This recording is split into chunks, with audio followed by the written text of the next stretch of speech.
Ооба, дүйнө жүзү жылдар өтүп дагы бир вирустун себебинен тынчсызданып турган учур.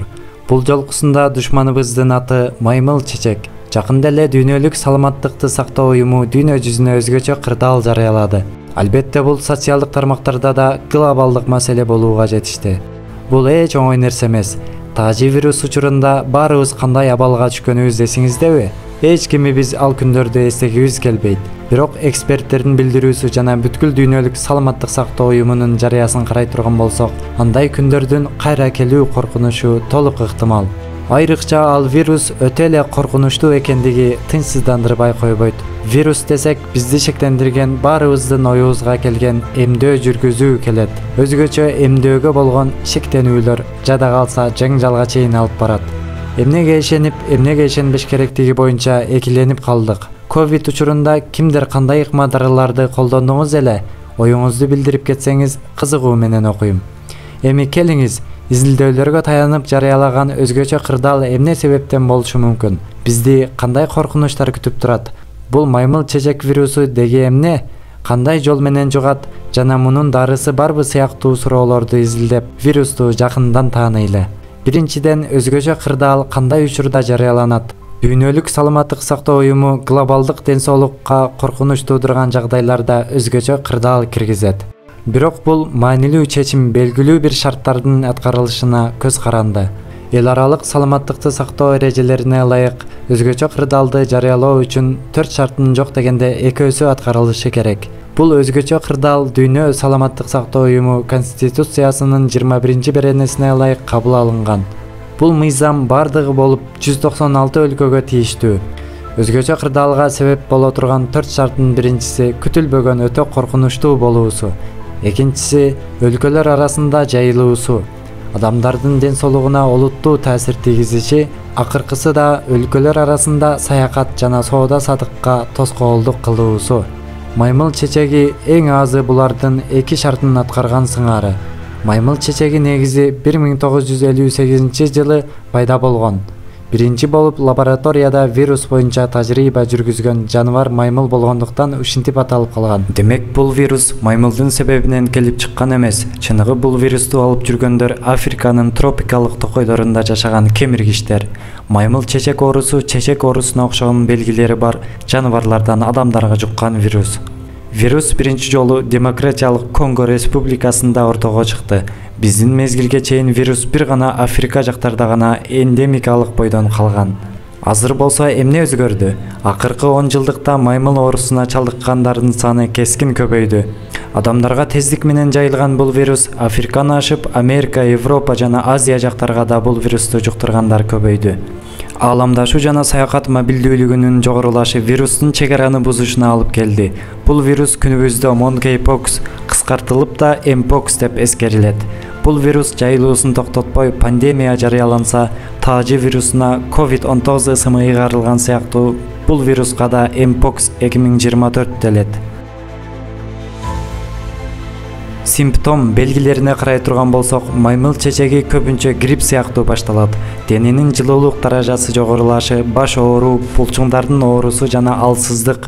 Бул белгилер көрүлгөн болсо, вирус качан эле денеге жайылып баштаган болот. Андан соң тери бузулуп, жара чыгып, ичине ириң толуп баштайт. Бул жаралар көбүнчө жүз, кол, бут сыяктуу жерлерде көрүлүп баштайт. Бул белгилер 2-ден 4 жумага чейинки аралыкта көрүнөт. Маймыл чечек оорусу аябай жугуштуу жана өлүмгө алып барган чечек ооруларын эске салат. Себеби 2 вирус тең бир жерден чыгат. Эсиңизде болсо, чечек оорусу дүйнөдөгү эң жаман кыргынга учураткан оору болуп, миллиарддаган адамдардын өлүмүнө себеп болгон. Бул вирус көбүнчө жүз, бет, колдордо жайылып, ичине ириң толгон жаралар жана дененин жылуулук даражасы жогорулашы сыяктуу симптомдор менен өзүн көрсөткөн эле. Маймыл чечектен айырмаланып, чечек миңдеген жылдар мурун пайда болгон. Жана анын бар экендигинин далилдери ар кандай байыркы цивилизацияларда табылган. Европада өзгөчө орто кылымдар жана кайра жаралуу доорунда ири эпидемиялар болуп, калктын чоң бөлүгү бул оорудан жапа чеккен. Заманбап медицинанын эң чоң жетишкендиктеринин бири катары эсептелген эмдөө программасы аркылуу 1980 жылы дүйнө жүзү боюнча чечек толугу менен жок кылынган. Бул тарыхта адамзат тарабынан толугу менен жок кылынган жалгыз жугуштуу оору. Маймыл чечегине келсек, бул тарыхта олуттуу болуп коркунуч жараткан чечек оорусу менен бир жерден чыккан. Бирок дагы да өлүмгө алып баруу коркунучун сактап келет. Жана азыркыга чейин дүйнөдө эң аз 524 адам бул вирустан жан бергени белгилүү. Маймыл чечегинин аябай көп жугуу жолдору бар. 2022 жылдагы эпидемияга чейин жугуунун эң кеңири таралган ыкмасы ылаңдаган жаныбарлар менен түздөн-түз байланышта болгондугу эле. Тиш төөсү, аймоосу же нажас жолу менен же болбосо жугуу жолдору да ылаңдаган малдын этин даярдоо жана керектөө. Ошондой эле бул жаныбардан даярдалган азыктарды колдонуу болгон. Мурун адамдан адамга жугуу сейрек эле. Жаңы билдирүүлөргө караганда вирустун жүрүшү өзгөрдү окшойт. Учурда мпокстун дене суюктуктары менен тыгыз байланышта болгондугу себептүү да жайлуу болду. Ал ошондой эле узакка созулган бетме-бет байланышта же өбүшүү жана кучакташуу сыяктуу физикалык жакын байланышта жана дем алуу жолдору аркылуу жугушу мүмкүн. Кошумчалай кетсек, жугуштуу исиркектер дене суюктуктары жуккан кийимдерге, шешептерге жана башка нерселерге тиүү аркылуу жугушу мүмкүн. Кыргызстан саламаттык сактоо министрлигинен азырынча эч кандай маймыл чечеги менен ооруган адам катталганы жөнүндө кабар келген жок. Тилекке каршы маймыл чечеги вирусунун дарысы жок. Бирок маймыл чечеги чечек вирусу менен бир негизден чыккандыгы үчүн чечек вирусу үчүн даярдалган вакцина препарат маймыл чечеги вирусуна да колдонулуп келет. Чечек оорусуна каршы мурдатан бул препарат менен дарылангандар да маймыл чечегине каршы туруштук бере алуулары да айтылып жатат. Демек, чечек оорусуна каршы эмдөөдөн өтпөгөндөрдүн өмүрү маймыл чечек вирусунан сактанулары абзел. Албетте булар ден соолук тармагындагы изилдөөчүлөрдүн айтымына карап ачыкка чыгат.